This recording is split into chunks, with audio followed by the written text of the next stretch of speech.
Hi mga friendship! So for today's video, samahan niyo ako na magluto ng sarsyadong galunggong. At dahil lagi nga kami nagmamanok, gusto ko pag day off ako ay isda naman ang aming uulamin. Nilagyan ko nga muna pala ng asin yung isda dahil to ay aking unang lulutuin.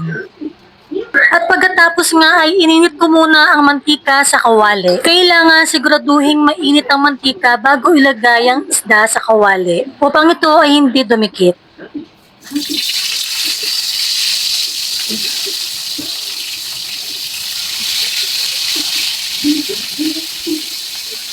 At maya-maya naman ay kinuha ko na yung isda. Ang gusto ko nga pala sa pritong isda ay tostado dahil ito ay masarap. Ayoko kasi mga friendship nung medyo hindi pa luto.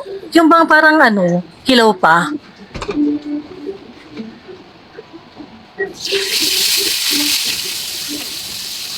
At pagkatapos naman ay hiniwa ko na yung mga kamatis, sibuyas at bawang.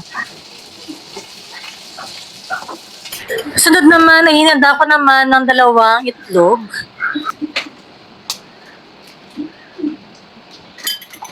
Nilagyan ko na rin pala ng konting asin para naman magkaroon ng lasa ang dati kong itlog. At habang hinihintay ko na maluto yung piniprito kong isda, ako ay nagsayang na rin para naman pagkatapos ko magluto ay kakain na lang kami. Pagkatapos ko magprito ng isda, hinugasan ko muna yung kawali bago ako magisa ng sibuyas, kamatis at bawang. At sunod ko na rin nilagay yung 2 itlog. So yan na nga, tapos na ako magluto. Salamat sa panonood. Bye!